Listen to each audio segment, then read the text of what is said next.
Rolfricker here at Gen Con 50. As per usual, our tradition, because we are obsessed with this game, we went to go pick up all the legendary stuff. We did pick up X-Men, which we were a little behind on, but in addition, we got some of their new cool stuff. That's right. The brand new hot legendary release from Upper Deck this year is Buffy the Vampire Slayer Legendary. So one of the two that we claimed needed to be made into legendary. That's right. Transformers. Transformers is next, and you know they already have Firefly, so they kind of have the two most beloved Joss Whedon properties on there. No, right all three. What's the third? Avengers. Oh, right, the Avengers, right, of course, sure. So, if you're not familiar, this is based on regular Legendary, not the encounter system, so you could mix it with those other sets pretty easily if you wanted to. One of the first things that's interesting about it, it's pretty much the same as Legendary for the most part, but there's a couple tweaks. One of them is this one comes with tokens, courage tokens they're called, and if you've played the Guardians of the Galaxy expansion from the original Legendary, you'll know what to expect because that had a similar mechanic. Basically, different cards will allow you to get these tokens, and if you want, you can trade them in at certain times for attack or recruit. So you can like use them as you go or save them all up for a really big turn, which is another way you could go.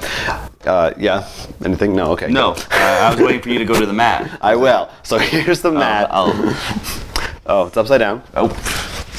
We're doing it live, folks. Now, the other crazy thing, well, you can see there's different locations based on the show, etc., etc. But the other mechanical thing is this dark light track over here. So depending on different effects in the game, a lot of the cards will do this. Scheme Twists could do it. Many effects will either move the tracker up to light or down to dark. And when that happens, bad things can happen. So your masterminds, which in this case will be called big bads, can actually have special dark abilities that will trigger once you move into the dark. But if you move into the light, that'll give you rewards, like you can actually receive courage for that. And a lot of cards say things like, if it's dark, this happens, or if it's light, this happens. So that's really going to affect the whole game. So that's really the thing that I think separates this from regular Legendary. Other than that, you pretty much know what to expect in terms of, you know, you're buying, recruiting, attacking, etc., etc. Right. I mean, the first one, in terms of out of the Marvel, that wasn't encounters we saw was Big Trouble in Little China. And they had Chinatown was two of the spots. Right. Oh, those are the names. So it seems to be their next thing is to understand that they can translate if they need to. Right, right, yeah. So that's definitely a cool thing. Also, I think I want to point out this: instead of drawing the art, they actually use pictures from the show. Right, which is interesting. We'll put some shots up on right now, or you can kind of see us holding them up here, if you can. So. I know we've had our complaints sometimes, depending on the game, about games that just use photos from the show rather than doing original art, things like that. And your opinion may vary. For the most part, I think it works pretty well. Especially the CGI mayor. Yeah, some of the photos you can tell they took from like a part of the show. You know, it's from the 90s and it's a little grainy and it's not the best image you could find. But there is also, as a big Buffy fan, there's a lot of it is just like, I remember that episode, and like if you like Buffy, you'll kind of get a kick out of seeing the actual screenshots, I think. So that's something to be said for that. And they did include a good amount of characters if you're a fan of the show. That's one thing that I like, you know, compared to the Buffy board game that came out recently.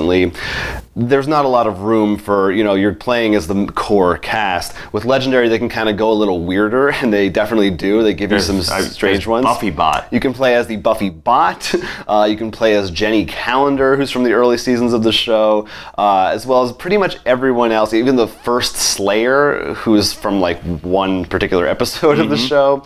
Our one thing that we found strange was that Dawn from the show is not a playable character. She's a bystander. So that's my one little kind of complaint or confusion, but you know, not the end of the world unless you're a huge fan of that character. Also, some cool bystanders with different ability effects in this game. Such as Dawn. I mean, right. And Buffy's mom is one of them that I think would be interesting to maybe mix with the other sets as well. Yeah. In addition, I know we talked about what we were hoping, fingers crossed, for a small box expansion like Marvel that actually is for the Angel show. Yeah, I think that would be a good add-on because there's definitely some good stuff you could bring in from Angel. So in addition to Buffy, we also got to try out the Legendary DXP, which is the digital version of Legendary. We just played a few rounds. It is basically the same as original Legendary, but not with Marvel, with a brand new fantasy IP that they Some invented. of the cards are the same. Like, I recognize them, like, well, that's Hulk. When others are more unique, so there is a bit of a difference here and there. Yeah, but overall, I thought it was pretty smooth. It was, if you want to play digital Legendary, it felt pretty good, I think, in terms of the interface and all that. We also talked to them. They're thinking right now, just sticking with their fantasy IP there, and of course they do want to change things up because they get boring with all fantasy.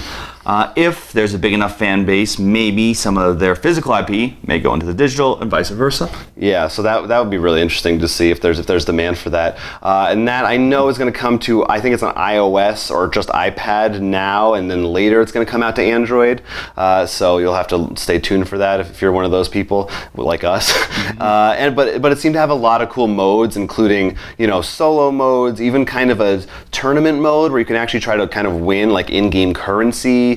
So a lot of different options, which is nice to see. So it seems like they're trying to do something big with it. It's not just they didn't just push it out, So that's pretty much all we got from Upper Deck for Legendary this year. Let us know what you thought.